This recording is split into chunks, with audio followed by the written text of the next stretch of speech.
It was a cold and quiet night in the forest. The wind moved slowly through the trees. Jack sat inside his small wooden cabin, far away from any town. He was drinking tea and reading an old book. The fire in the fireplace gave a soft orange light. Everything was calm. Everything felt normal. Then he heard it, a knock at the door. It was soft but clear. Knock, knock, knock. Jack stood up slowly, surprised. No one ever came here. He lived alone. He liked it that way. He walked to the door and opened it carefully. His eyes widened. On the ground lay a woman, but not human. Her skin was light purple, her hair white like snow. Her eyes, half closed, were glowing faintly. In her arms, she held a small baby, wrapped in silver cloth. The baby didn't cry. Instead, it gave off a soft blue light. The woman looked up at Jack, her voice weak. "Please," she whispered, then collapsed. Jack froze. Was this real? An alien, here, on his doorstep? And a baby? He didn't think. He picked them up and brought them inside. He placed the woman on his couch and the baby beside her. He had so many questions. Was she dangerous? Was the baby sick? Why did she come to him? He looked at them closely. The woman's body was cold, shaking. She looked thin, like she hadn't eaten in days. Jack ran to the kitchen and brought a blanket and warm water. He wrapped the baby first. The baby looked at him with large, glowing blue eyes. It didn't cry, but it blinked slowly, like it understood everything. Jack sat down and watched them. The woman was breathing slowly. She needed rest. He knew he couldn't call anyone. Who would believe him? And if someone did come, they might take them away. He decided to wait until morning. He turned off the lights and let the fire keep the room warm. The cabin was quiet again, only the sound of the wind outside. Jack sat near the baby, who was still glowing softly. He reached out to touch its hand. It was warm, too warm. Suddenly, the baby opened its mouth and whispered one word. "Danger." Jack jumped back.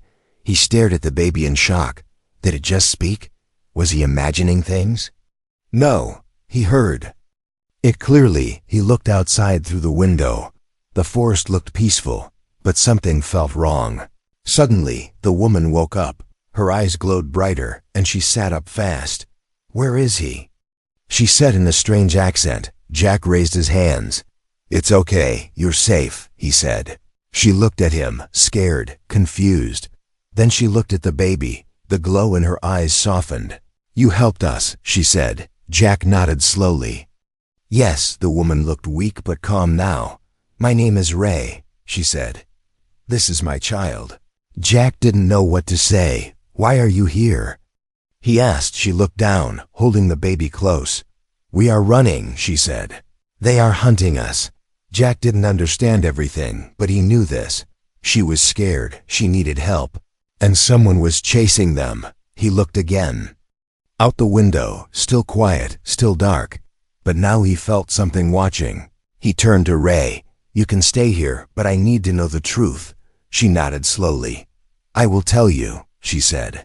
"But not tonight, please. Let my baby sleep." Jack agreed. He gave her food, though she could barely eat. The baby didn't touch the milk. Instead, it looked at the lamp and slowly floated toward it. Jack watched as the baby seemed to drink the light, like it was feeding from the energy. His mouth fell open. What kind of child was this? As the fire burned low and the night got darker, Jack felt sleep pulling at him. He lay down on the floor, still watching them. He didn't know what tomorrow would bring, but deep inside, he felt one thing clearly. His life had changed forever, outside. Deep in the woods, a small red light blinked quietly in the shadows. Watching, tracking, the hunters were closer than he knew. Before the sun rose, Jack woke with a strange feeling in his chest. It was not fear, not yet. It was something heavier, like a warning. The fire had gone out. The cabin was dark and cold.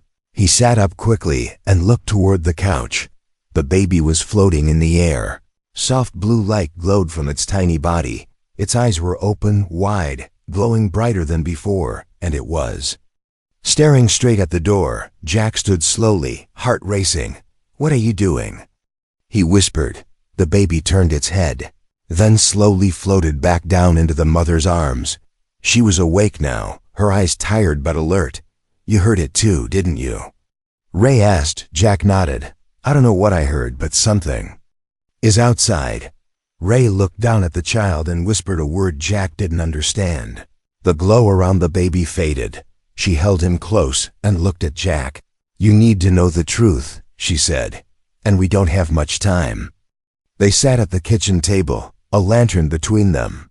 Jack listened as Ree spoke in a slow, careful voice. "I came from a planet far from here," she said. "My people were peaceful. We didn't want war, but war came to us." She paused, her eyes growing wet. "We had something the others wanted. The children." Jack frowned. "Why the children?" Ray touched her baby's hand gently. "Because they are different," she said. "Born with power, born with light. They can heal, sense danger, even speak to the mind." Jack leaned forward. "Is that how he spoke to me? That word, danger?" Ray nodded. "He can feel what's coming, even if it's far away." Jack looked at the baby, still wrapped in silver cloth, now sleeping silently. "What's his name?" he asked. Ray hesitated. "We don't name them until they are safe," she said. "But I used to call him Nur." Jack smiled a little. "Nor," he repeated. It meant light in some old languages. He thought it fit. Suddenly, the lamp flickered. Then it died. Darkness returned, heavy and silent. Ray stood quickly. "They're scanning," she said. Jack ran to the window and pulled the curtain back. A dark shape floated above the trees, round and silent, like a black moon. A red beam swept across the ground like a slow eye. The beam reached the cabin for 1 second, then passed, then returned. Ray grabbed the baby and ran to the back room. Jack followed her and pointed to a hidden trapdoor in the floor. "This way now," he said. They climbed down into the old cellar, where Jack kept tools and supplies. Dust filled the air, but it was quiet above them. The red beam moved over the cabin. Then silence again. They waited. Minutes passed. Maybe more. Finally, Jack climbed back up and looked outside. The drone was gone. He came back down and looked at Ray. "They found you, didn't they?" She nodded. "I didn't mean to bring them to your door," she said. Jack shook his head. "You brought a child to safety," he said. "I'll deal with the rest." Ray looked at him, surprised. "You believe me?" Jack sighed. "I'm not sure what I believe," he said. "But I know what I saw. And I know you're scared, and so am I." Ray pulled something from her belt, a small device. Black and silver, she pressed a button and a soft blue light shone from it. A language appeared in the air, symbols Jack didn't understand. Then it shifted and became English. "Language key," Ray said. "This will help us speak better." Jack picked it up, amazed. It was warm, smooth, alive somehow. "I've never seen tech like this," he said. "You will," Ray whispered. "If they catch us, they will use it too." Suddenly the baby cried. A sharp, strange sound. Jack turned. "What's wrong with him?" Ray looked at her child and frowned. "He's hungry," she said, "but not for food." Jack blinked. "What does he eat?" She looked at the lantern. "Energy." Jack stood up, grabbed his emergency power bank, and brought it near. The baby reached out, touched it, and the glow returned to his skin. His breathing slowed. He smiled. Jack stared in silence. "A baby that eats light," he whispered. "This changes everything." Ray looked at Jack with serious eyes.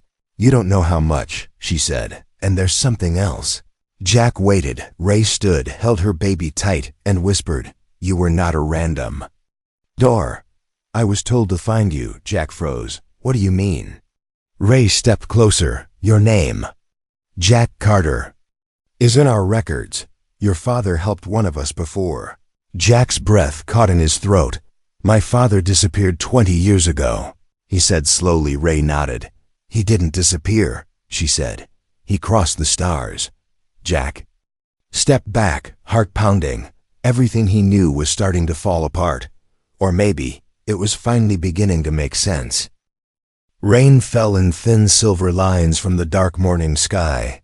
Jack stood at the edge of the forest, staring at the black burn mark left by the drone scanner. It had left no sound, no smoke, just a warning. Something had tagged them, behind him. Ray wrapped her baby tighter, her eyes scanning the tree line. Noor was silent, but Jack noticed the baby's glow had turned a soft red. Is red a bad sign? He asked. Ray nodded. It means danger is close. Jack didn't waste time. He ran into the cabin and pulled open a secret panel behind the fireplace. Inside were dusty parts, wires, and an old generator. He opened a metal case. Inside was something strange, something his father had left behind. It was a folded metal cube, about the size of a lunchbox. Jack had never opened it before. Now it clicked open by itself as soon as he touched it. A soft light blinked from within. Then a clear robotic voice spoke. Emergency protocol. Jack Carter, activate transport mode. Ray stepped closer. Shocked. This is alien tech, she said. Jack frowned. Then why did my father have it? The cube released a thin wire that slithered across the floor. It connected to Jack's old pickup truck parked outside. The lights blinked once, then powered on. The engine hummed with a sound Jack had never heard before, low, deep, and alive. We have to leave now, Ray said. Jack didn't argue. He grabbed food, clothes, tools, and whatever power cells he had. Ray held Noor as tightly as possible, covering his glow with an old jacket. They jumped into the truck. Jack started driving fast, deep into the forest. His tires splashed through muddy roads, trees flying past. The rain grew heavier, but Noor's glow stayed red. Where are we going? Ray asked. There's a place, Jack said. An old research bunker my dad used before he disappeared. If he really helped your kind, maybe he left something there. They drove for an hour, no sign of drones. Then without warning, the truck's screen blinked. A red circle appeared. Tracker detected, the cube's voice said. Jack slammed the brake.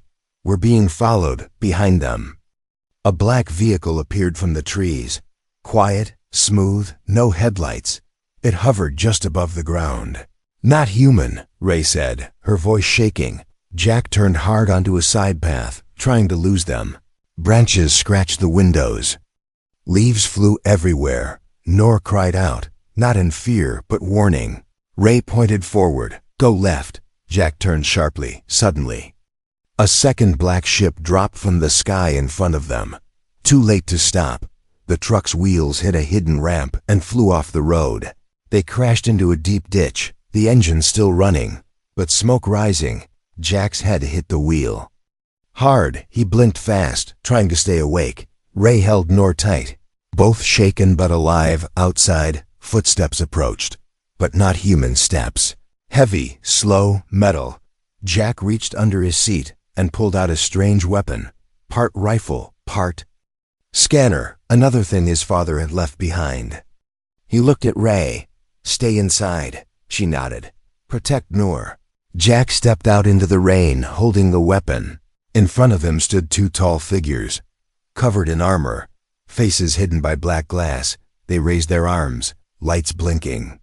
On their wrists, Jack didn't wait, he fired. A bright pulse of blue light shot from the weapon and hit one of them, throwing it backwards. The second one ducked and fired a red beam that hit a tree beside Jack, burning a hole straight through it. Ray screamed. The baby's red glow turned white. Suddenly, a wave of energy burst from the truck, a loud shockwave that knocked the second soldier to the ground. Jack turned, stunned. Noor was floating again, arms out, eyes glowing like twin stars. Ray looked just as shocked. I didn't know he could do that, she whispered. The energy around Noor faded slowly. Jack ran to the truck and restarted it. The alien cube clicked again, auto-repairing the engine. We need to go now, he said. They drove fast, leaving the fallen soldiers behind. Finally, just as the sky began to lighten, they reached an old hilltop covered in trees. Jack stopped the truck, got out. and kicked away some moss. Underneath was a steel door, rusted but strong. He typed a code into a keypad hidden under a rock. The door clicked open, revealing stairs that led down into darkness. As they walked in, lights turned on one by one. The underground bunker was cold, full of old machines and silent computers. In the center was a chair, and in that chair, a skeleton wearing Jack's father's jacket. Jack froze. Ray placed a hand on his shoulder. "I'm sorry," she said, but Jack's eyes were locked on the wall behind the skeleton. On it was written, in large glowing letters, "Protect the child. Jack, he's the bridge between worlds." Asterisk. The bunker didn't smell like death. It smelled like dust, silence, and time. Jack stood frozen, staring at the skeleton of a man who had vanished from his life 20 years ago. His father, James Carter, had left one morning and never came back. Now, here he was, nothing left but bones and a message glowing on the wall. "Protect the child, Jack. He's the bridge between worlds." Ray stepped forward, holding Noor close.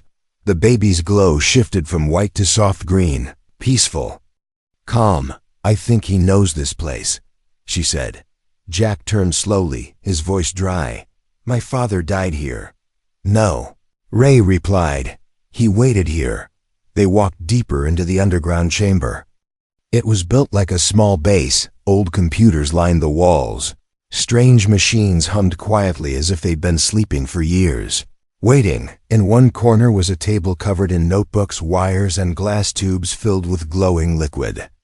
Noor floated out of Ray's arms and hovered above the table. The lights in the bunker flickered and then came alive. Every screen turned on at once, showing one symbol. Two circles crossing each other. "That's your people's sign, right?" Jack asked. Ray nodded. "It means unity," she said softly. "Our hope was to join with humans, not hide from them." Suddenly one of the computers spoke. Voice distorted, robotic, but familiar. "If you are hearing this, then I am gone, Jack." Step back, his heart racing. The voice continued. "This is James Carter. My final message to my son." Jack swallowed hard, eyes locked on the screen. "I met beings from another world 25 years ago," the voice said. "They were peaceful, running from war, and I helped them. I kept their child safe. And now, Jack, you must do the same." Ray watched the screen with quiet respect. Jack stood still, barely breathing. "You're not just helping a baby," the message continued. "You're guarding a link between their world and ours. This child will grow fast and carry the power of both species." Jack looked at Noor, floating quietly above the glowing tubes. The baby reached out and touched one. It lit up brighter, like it recognized him. The message ended with one final line: "Trust the child and protect the light." Silence returned, but it felt different now, not empty, but full of meaning. Jack sat down, head in his hands. "I never really knew him," he said. "He was always hiding something. But this?" Ray sat beside him. "Your father saved my people," she said. "Now it's your turn." Suddenly Noor blinked fast and pointed toward the wall. A hidden panel opened slowly, revealing a narrow hallway lit with red light. Jack stood quickly. "He wants us to go." They followed the child through the corridor, which led to a circular room. At its center stood a strange platform covered in alien symbols. Ray gasped. "This is a jump pad," she said. "A travel gate." "Very old technology." Jack looked confused. "Like a teleportation device?" Ray nodded. "It can send us far away, maybe even to safety." But before they could step closer, the ceiling above them rumbled. Dust fell from the stone, and a loud metallic sound echoed above. Jack grabbed Ray's hand. "They found us," he said. "Already?" she asked, shocked. Jack looked at Noor, whose green glow was now flashing yellow. "They're not just tracking us," he said. "They're tracking him." Back in the main chamber, lights started turning red. An alert. "System activated. One last gift from Jack's father." "Security breach," the voice said. "Unknown presence entering perimeter." Jack ran to the weapon locker and grabbed two more devices left behind. One looked like a silver disc, The other a wristband. He threw the band to Ray. "Put it on," he said. "It might protect you." Noor floated into Jack's arms, his tiny body now glowing bright white. The baby's eyes locked onto Jack suddenly. Images flashed into Jack's mind. Cities on fire, soldiers chasing alien families, his own face standing in front of a group of humans and aliens together, united. Jack stumbled back. "He's showing me the future," he whispered. Ray looked at him with wide eyes. "Is it good or bad?" Jack looked down at Noor. "That depends on what we do now." The bunker shook again, louder this time. Metal clanged above. Voices shouted in a language Jack didn't know. "Time to leave," he said. They ran back to the travel platform. Ray pressed her hand against a crystal in the wall. The platform lit up, spinning slowly, but just before they stepped on it, a loud crash came from the entrance tunnel. A tall figure entered, covered in dark metal, red eyes glowing. It raised its weapon and pointed at Noor. "No!" Ray screamed. She jumped in front of the child, arms wide. The shot fired. A blast of energy hit Ray's side, throwing her to the ground. Jack screamed and grabbed her. She was still alive, barely. The baby floated forward again, shining so bright. The entire room turned white. The hunter stepped back, blinded. Jack grabbed Ray and stepped onto the platform. Noor followed. With a flash of light and a strange humming sound, they disappeared, gone in a beam of silent power. The bunker exploded. Seconds later, leaving nothing behind but ash and one broken mask. The world came back in silence. No light, no wind, no sound, just the cold. Jack opened his eyes and found himself lying on solid stone. The travel platform had dropped them into a wide underground chamber, this one ancient, cracked and glowing, faintly with blue lines across the walls. Beside him, Ray lay bleeding, her breathing shallow, her hand clutching her side. Noor floated above them, glowing dimly, confused. The child's light flickered, red, then white, then green. "Where are we?" Jack whispered. Ray coughed and pointed to a wall covered in carvings. "This is the sanctuary," she said weakly. "The last place they cannot reach." Jack looked around, heart pounding. It felt like standing inside a living heart. The walls pulsed gently, almost like they were breathing. But none of it mattered. Ray was hurt, and badly. He tore a piece of cloth from his jacket and pressed it to her wound. The burn was deep, glowing around the edges. Alien weapons didn't leave simple injuries. "Stay with me," Jack said. Ray smiled faintly. "You learned fast." She whispered. "Too fast." Noor floated closer and placed a tiny hand on her chest. His glow brightened for a moment, but then faded again. "He's too weak," Ray said. "He's using everything he has just to stay alive." Jack stood, looking around the room. Blue light flowed through the walls like water in veins. He saw a broken console in the corner, half covered in dust and vines. He ran to it and wiped it clean. The screen flickered, then showed a map. Their location was marked in the center. 3 red dots blinked nearby, slowly moving closer. "They followed us," Jack said. Ray tried to sit up, failed, and leaned against the wall. "You have to protect him," she said. Jack shook his head. "No, we protect him together." But Ray was growing paler with every second. Her eyes didn't glow anymore. "Jack," she said softly, "promise me." Jack clenched his fists. "No," he said, "I'm not leaving you." But Ray reached up and held his face gently. "I already left," she said. "My body is here, but my time is done." Noor floated down and lay in her arms one last time. Ray kissed his forehead. "You will shine brighter than any of us," she whispered. She looked at Jack again, tears in her eyes. "Raise him like your own." Jack swallowed hard. "I promise."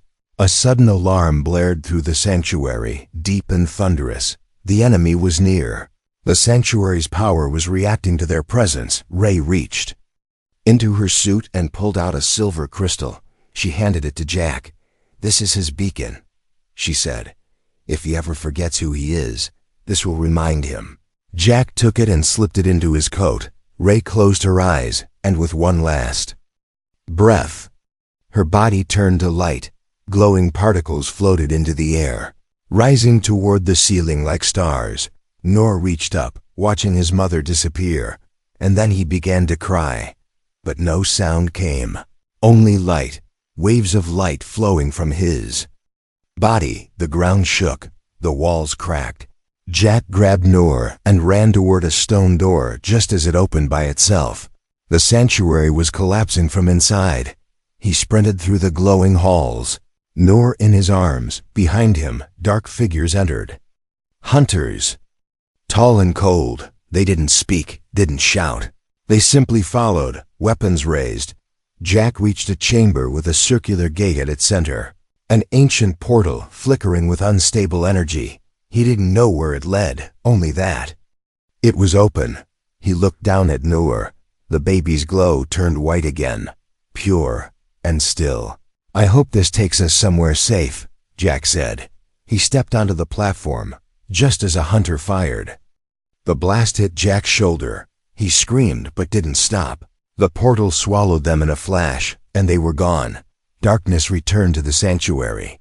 The hunters stood quietly, watching the now closed gate. One of them stepped forward and picked up a small glowing feather. The last trace of ray, he crushed it in his hand and turned away. Jack landed hard, rolling on dry sand.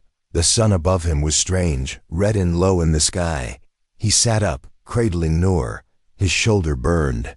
But they were alive. He looked around.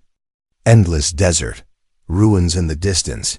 He had no idea where they were, but for the first time, he felt something stronger than fear. He felt purpose. He looked down at Noor, who now slept in his arms, and he whispered to the wind, "I'm going to protect you, no matter what world we're in." Asterisk, the stars above this new world didn't twinkle. They burned, steady, bright, and close. 3 suns hung in the sky like watchful eyes. Their light cast long shadows.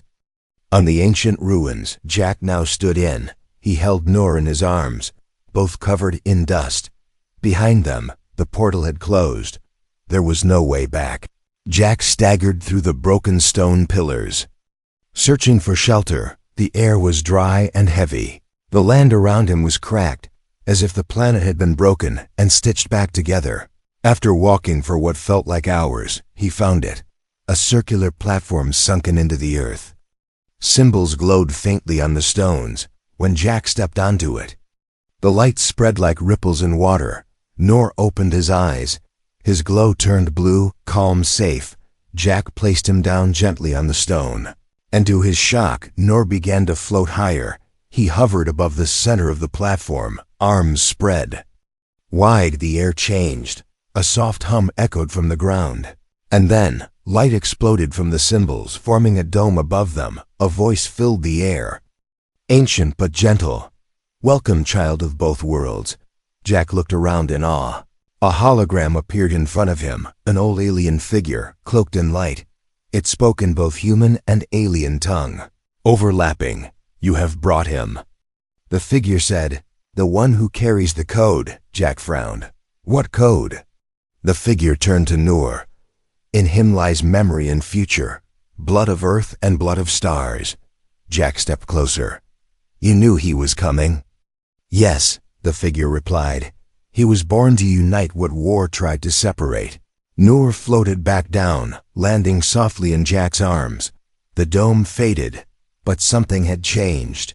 Noor looked older, just slightly, his body stronger, his glow brighter. "He's growing faster," Jack said quietly. The figure nodded.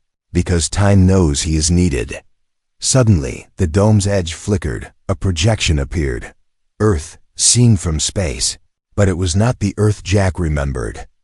It was covered in strange clouds, and parts of it burned. "What is this?" he asked. The figure's voice grew darker. "This is the future if the child falls into the wrong hands. The war will not stay in the stars." Jack's heart raced. He looked down at Noor, who stared at the image with quiet understanding. He could feel the baby was listening, learning, absorbing. "What do I do?" Jack asked. "How do I protect him from all this?" The figure pointed to the ruins around them. "You are not alone. This place holds tools. Memories, truths hidden from both your worlds. Train him, guide him, and when the time comes, let him lead. Jack nodded slowly. He didn't feel ready, but maybe no one ever did when history knocked. For the next few days, Jack and Nur stayed inside the ancient temple. Its rooms were filled with strange machines that activated only when Nur touched them. One room showed Jack's family tree with a line connecting to stars. Another revealed that Ray had been part of a peaceful mission to make contact with Earth, but others from her world had betrayed that mission and turned it into war. Nur was the last piece of peace they had left, a living key, not just to survival, but to connection. His DNA carried something special, the ability to harmonize two worlds. He could touch alien tech and human tech alike. He could read energy like a book. He could heal with light, but only when calm, and he was beginning to speak. His first word, clear and simple, was home. Jack looked at him, stunned. "Do you mean this place?" he asked. Nur shook his head and pointed to the sky. "Earth," he said. One word but full of weight. Jack felt the truth in it. No matter how far they ran, Earth was where it would end or begin again. But Earth was no longer safe. It was changing, and forces were already preparing for Nur's return. One morning, the temple woke Jack with a siren. A red light pulsed through the walls. The same ancient voice spoke again. "The enemy moves," it warned. A choice must be made. Jack turned to Nur. The boy now looked closer to a human child of 3, though only days had passed. He was walking, learning, even laughing.